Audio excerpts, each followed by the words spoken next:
As far back as I can remember, I always wanted to be a gangster. The scene where they're around the bar and they're mentioning names. Nicky Eyes. And they look at somebody and they're going, there is Mikey Franzese. Oh, that guy, yeah, I want to see him. Yes, it was me. Hello and welcome to Nexus. Now, if you've ever watched the film Goodfellas, you'll be familiar with our next guest, Michael Franzese. He was featured in the classic mob movie, which starred Ray Liotta, Robert De Niro, and of course Joe Pesci. Franzese is the only character depicted in Goodfellas who's still alive. We went to meet him in Southern California, where he's been living since leaving the Mafia. Matthew, hey. Finally meet. Yeah, finally. Nice to meet you. Nice to meet you. Here's what I know for a fact. We did not like John F. Kennedy. It was 100% a mob hit. More from Michael Franzese in a moment, but first a quick introduction and a bit of background to the man himself. Michael Franzese joins me now. Well, Michael, it's good to meet you. Good to meet you. I don't think I've ever interviewed anyone who was a member of the Mafia. And I'm Mike Tyson. We've got Michael Franzese. I have the opportunity today to speak to Michael Franzese, who has an extraordinarily interesting life. Who were you? Who was I? Michael Franzese is in great demand on the podcast circuit, invited on to discuss everything from the assassination of JFK. There's no question that the mob was involved in John F. Kennedy's assassination. To how the LA fires got started. The worst one in history. And our government was not prepared to handle it. The 73-year-old left the Mafia over 30 years ago, but his name still carries weight. My guest, Andrew Tate. I honestly didn't think I was going to make it here this time. You know, to use your phrase, the Matrix got me for a while. At his peak in the mid-80s, Franzese says he was making $8 million a week as a so-called capo regime in the Colombo crime family. A capo is a very senior position, reporting to the underboss, a position once held by his late father, Sonny Franzese. The underboss reports to the boss of the entire family. In Francese's era, the legendary Carmine Persico. The FBI says you're a member of the Colombo Mafia family. Like I said, the FBI can allege and say whatever they like. They've been doing it for many, many years. But what could I say? That's the FBI. Vanity Fair called Franzese the biggest earner for the mob since Al Capone. And on their list of 50 biggest mafia bosses, Fortune magazine ranked him number 18. Most of his vast wealth came from cheating the government out of gasoline taxes. Franzese then laundered the stolen money through his movie-making business. The Colombo family, though, is just one of the so-called 5 families which run New York's criminal underworld. They share the city with the Gambino, Bonanno, Genovese, and Lucchese families. They're not as powerful as they were in Michael Franzese's day, but they still exist. I'm a clown, I amuse you. Goodfellas was a story about the rise and fall of the Lucchese family as told by Henry Hill, played by Ray Liotta. Hill ratted on his street boss Paul Vario, played by Paul Sorvino, James Burke, played by De Niro, and Tommy DeSimone, played by Joe Pesci. These men, in fact almost the entire Goodfellas generation, are all dead. But Michael Franzese managed to do something very rare. He left the mob and lived to tell the tale. So, Michael, thank you so much for inviting us to your house. It's a real privilege. I want to introduce you to our international audience who may not have seen Goodfellas, may not have seen your YouTube channel. It's astounding to me, and I'm a massive fan of Goodfellas, that one of the characters in that film, Mikey Franzese, is still alive to tell the tale, and it's you. How did you find out that you were going to be in that movie? Well, I certainly wasn't aware that I was going to be in there. What happened, you know, that movie came out shortly after I was released from prison. So I told my wife, I said, let's go see Goodfellas. I said, I knew all those guys, kind of like nostalgia for me. And you got to understand, my wife, she doesn't read my book. She doesn't want to know. She lived through enough, you know, so that was it. So she says, okay, I'll go. So we get in the theater, and you know how the movie starts, very graphic. And I kid you not, my wife turns to me and she said, is this what you guys really did? Did you do things like that? And I turned to her and I said, honey, it's a movie. It's Hollywood. They make things up. Don't pay attention, right? I'm getting a little nervous. And I'm eating my popcorn. I'm watching it. And then within 10 minutes or so, that scene comes up and they name people at the bar. And there's Michael Franzese. They didn't say my name right, but and she looks at me and I said, come on, honey, let's go. We left the theater because I didn't know. I said, why did they put me in this? Whole different crew. That was the Lucchese, I'm Colombo, but I knew all those guys really well. So what I did after that, Matt, I called Nick Pileggi up, who was a writer, he's a friend. And I said, Nick, why'd you put me in that movie? He said, Michael, you had name value, you knew all those guys, so I put you in. I said, well, the next time, can you warn me, you know? And I didn't get any royalties out of it at all. But anyway, that's the story. And you let Scorsese off the hook? Yeah, well, I know Nick well. I didn't know Scorsese well, but it was Nick, he was the writer, so yeah, it's on him. Well, all those people, you know, Jimmy, Paulie, Henry, Tommy, they've all perished. Either they died in jail or they died of illness or they were whacked, as you might say. But you managed to escape that life. And it wasn't easy, was it? It wasn't, Matthew. You know, it was both emotionally, psychologically, and then, of course, I had to deal with issues when I walked away. So it was very hard for me because, number one, initially I felt like I was betraying my oath and betraying my friends. When I say betraying, just by leaving, I wasn't looking to hurt anybody. I didn't put anybody in prison. I didn't want any witness protection program. I just tried to make the government understand I'm really out. But it was very hard. It was very hard. And then, of course, you know, my father was upset with me. You gave up your oath. My boss, Carmine Persico, who was indicted under the commission case, indicted and eventually died in prison in 2019. I was very tight with him. And he took it very personal when I walked away. So I had to deal with trouble on the street and then just the emotional part of leaving that life, you know. And it took me a while to get over it. And obviously it took me a while to get past some of the challenges. Was that a dangerous time for you? Because I've read that there were death threats and there were contracts out on your life. I had the death threats, and you know, there was one time living in I moved out to California after I got out of prison. You know, the FBI came to me once or twice and said, hey, there's people out here to hurt you. And, you know, so we had to move, you know. So it was challenging in that regard. The movie, no doubt, glamorizes that lifestyle.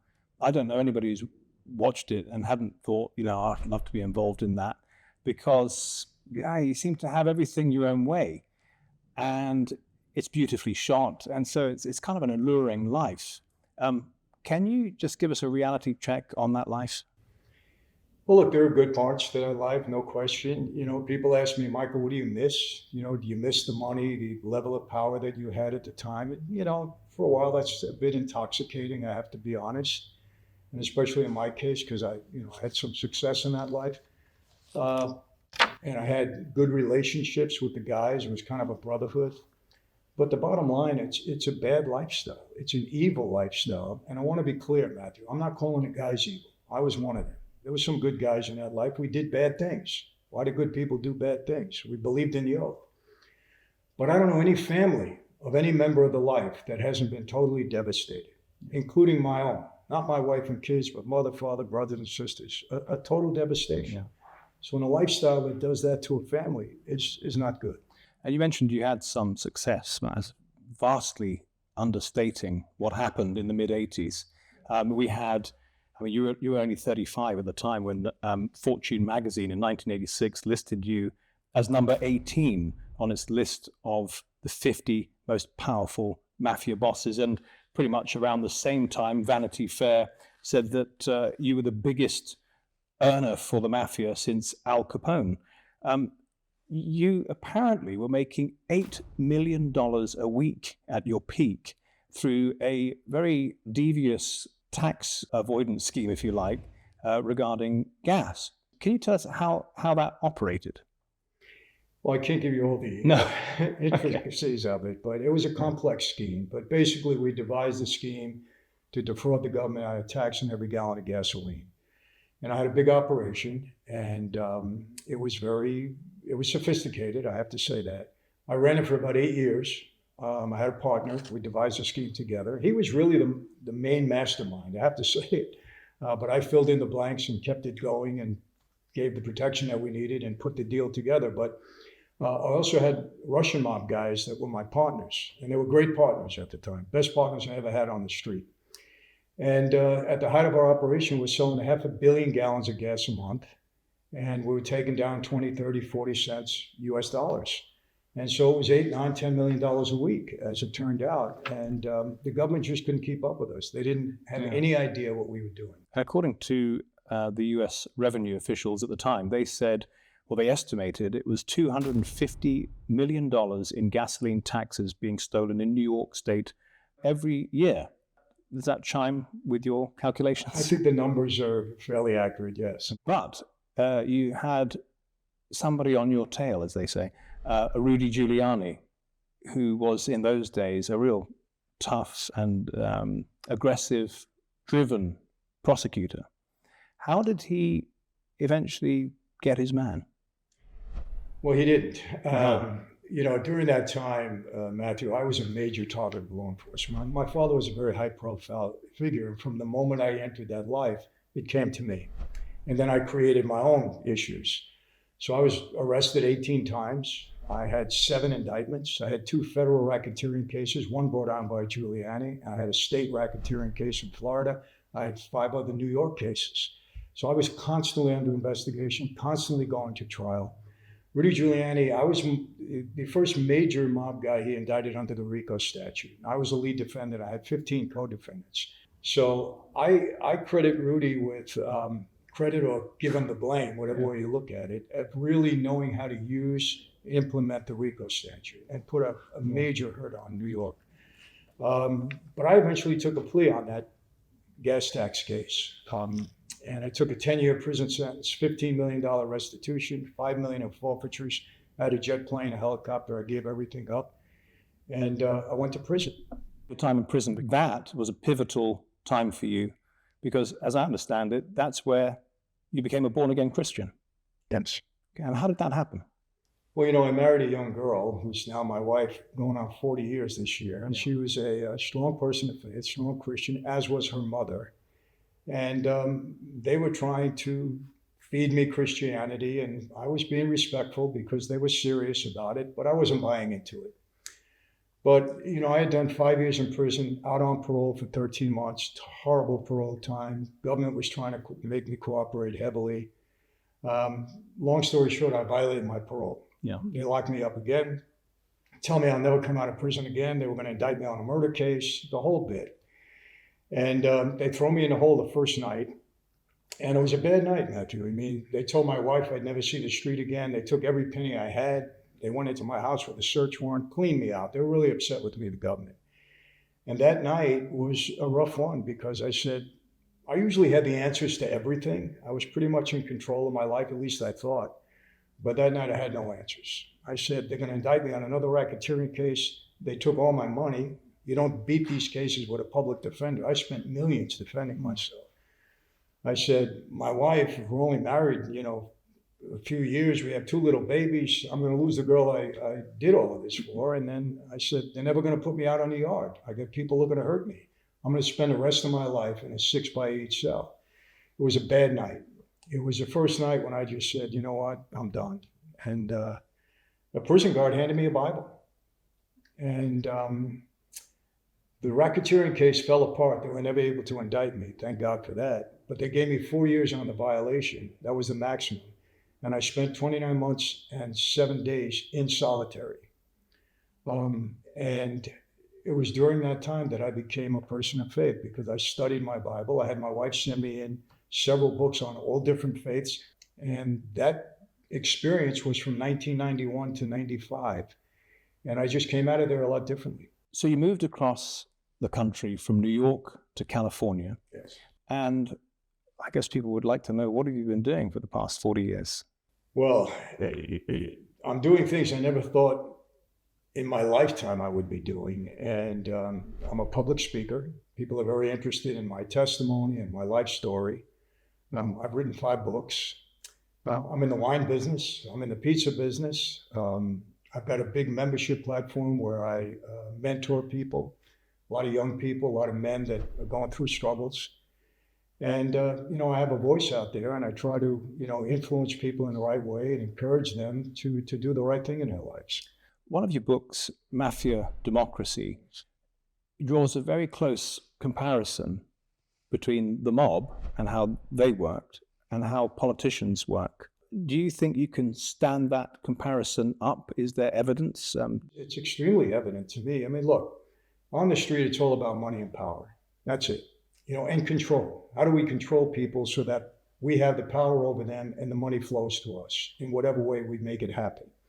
And the government is the same way, and we're finding that out more and more. Every day since this new administration came into office, we're seeing government corruption. Not new to me. I was part of that when I was on the street. I had politicians.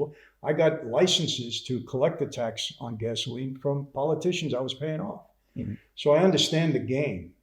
But I could be honest with you, Matthew, I never saw this bad on the street. So let me ask you about a couple of specific cases then, because you have talked about Nancy Pelosi and her husband and the stock picking and how very wealthy they've become, well beyond their earnings. Look, Nancy Pelosi, if you ever watch her in an interview, she's all over the place. She's scattered, and yet she's like the #1 stock picker in the country, maybe in the world. Now, she didn't do that by researching stocks. She has insider trading. That's illegal for me. If you were a resident, it's illegal for you. It's illegal for anybody in the United States unless you're a politician. So why don't the regulators come after her then, the SEC or whatever? Because it's all of Congress. She's not the only one. She's the most obvious and evident one. They've been trying to get a bill through Congress that forbids Congress people and their relatives from getting into the stock market. It never passes. You've made these allegations, and you're not the only one. There are people in the financial industry that says, you know, she's the world's greatest stock picker. Why doesn't she open up a hedge fund? But has she ever tried to hit back at people with lawsuits? I don't believe so. And I believe if she did, she would open up a Pandora's box. Right. She wants to keep it quiet. She doesn't want anybody to know. People are talking about it a little bit more now because we're seeing so much fraud and corruption. But will anything ever happen to her?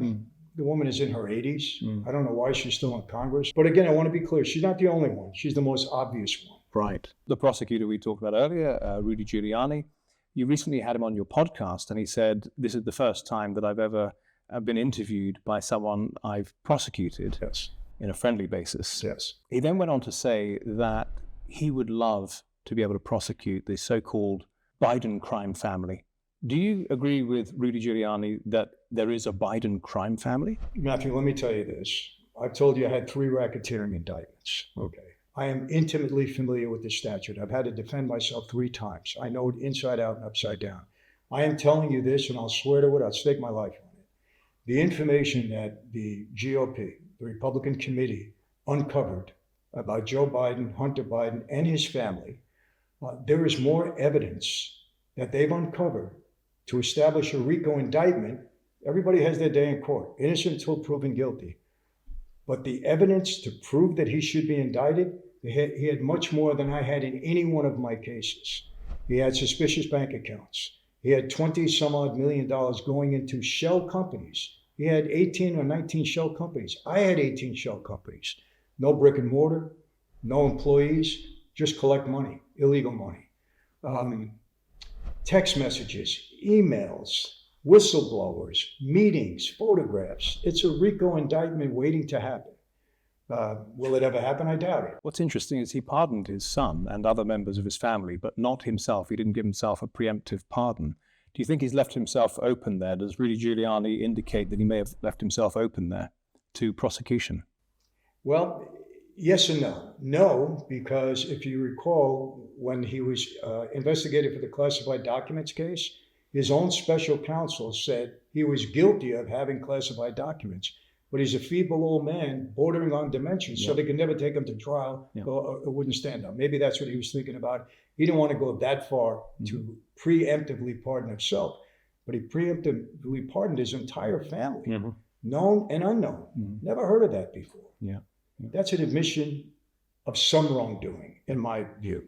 Now, Michael, many people believe the JFK assassination was ordered by the mob. Can you tell us more about that? Here's what I know for a fact. I've known this my entire life. I've heard it from the day he was assassinated. I can tell you this. I was 12 years old. I was sitting out in my backyard. I walked in. My mom said, "Oh, terrible, you know." And I said, "Terrible what?" He was a rat. Him and his whole family, they deserved to die. My father. Right? Started then when I was 12. I've heard from every person in the know, and I'm talking about the higher ups, that never brag about these things. We don't, the people of substance in that life, we don't admit to murders, we don't talk about them, we don't wear them as a badge of courage. It was 100% a mob hit, but let me explain. We did not like John F. Kennedy because we delivered the state of Illinois in a very tight election with Nixon and Kennedy. They came to us, Joe Kennedy, who was a bootlegger, worked with Costello, asked our help, we delivered. For that, they were supposed to back off of us. Didn't happen. Robert Kennedy became the Attorney General and went after us, went after Hoffa, went after us heavy. We are very upset with him. So this is what I believe on one end and what I know to be a fact on the other. The government was involved in this. Why they wanted Kennedy killed, I can't answer that. The CIA had come to us 3 times. This was the 3rd time. Well, actually, this was the 4th time. Once during the war effort, they went to Luciano to help get the Allies into Sicily. He delivered. They came to us again, to have Castro assassinated. Didn't work, but they came to us. And then another time in New York when they needed some civil rights issue, they came to us. So they came to us again, this time to clean it up. Let's stay on the subject of politics. You're living in California, in Orange County. There's been an awful wildfire, tens of thousands of properties destroyed, people made homeless, and dozens of people have been killed. A lot of people are blaming the incompetence of Governor Gavin Newsom and of the Mayor Karen Bass. Gavin Newsom has taken this state on a horrible path ever since he became governor. And he was unprepared for these fires, which there's no excuse for it. We have fires every single year. He was warned, he knows, he deflected money to other programs, pet programs of him that have nothing to do with the welfare of this state. And we had Mayor Karen Bass, who knew that we were having weather conditions that would be harmful if there was a fire, and she left and went off to Ghana. And that was after, in her campaign, she promised never to go international while she was the mayor. They just lie, and these people have blood on their hands. So, Michael, looking to the future, obviously the mob days are many, many decades behind you, and you have become quite a big presence on YouTube and on social media. People really want to hear what you have to say. You're now invited on to Jordan Peterson's podcast, Mike Tyson's podcast. You flew to Romania to speak to Andrew Tate. What do you think you have to offer in this, in 2025 that is so popular? Well, Matthew, I think people want an honest voice from people that have experience. I spent over 25 years on the street. I grew up in that life. And people want to hear the truth from somebody's perspective that they believe to be credible. And my background, no question, has something to do with that. There is an intrigue with that life. You can't count that out.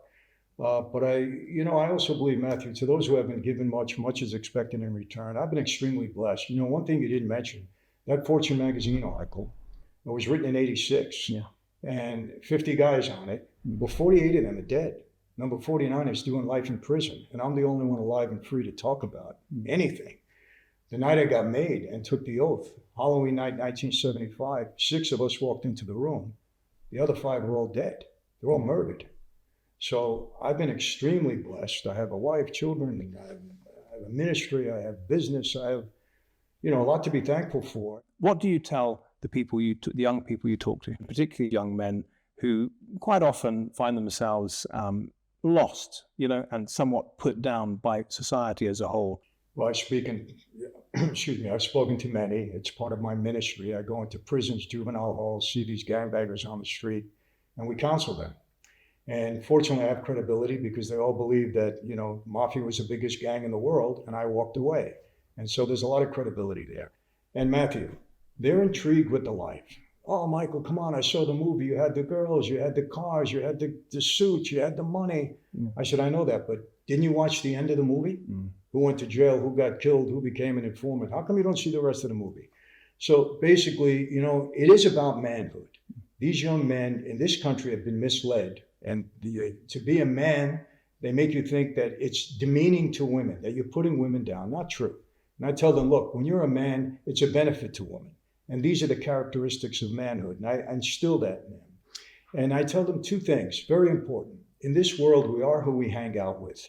You hang with the wrong crowd, they're going to influence you. You're going to be known to be the wrong type of person. Surround yourself with the right people, number one. Secondly, who you are accountable to in life is going to direct the path that your life is led down. I was on the street, I was accountable to my boss, to my oath. I was a criminal, got myself in trouble. Came out, I'm accountable now to my God first, to my wife, my children. They want to see me succeed. I don't want to put them in trouble. Accountability and who you hang out with is everything. And I try to instill the right values in them. So I think I've had a powerful influence on them. We've had a great program over the years. Kids listen, and hopefully we've been able to, I know we have, been able to redirect their lives and save a bunch of them. And it's incumbent on every one of us to try to do that. And I do my part. You always wish to do more. But the message resonates with them when somebody has been there and done that. And I found out one thing, credibility is 95% of everything. Yeah. And if they see credibility with you, you got a chance of getting through to them. Michael Franzese, thank you so much. It was a pleasure talking to you. Thank you. Thank you.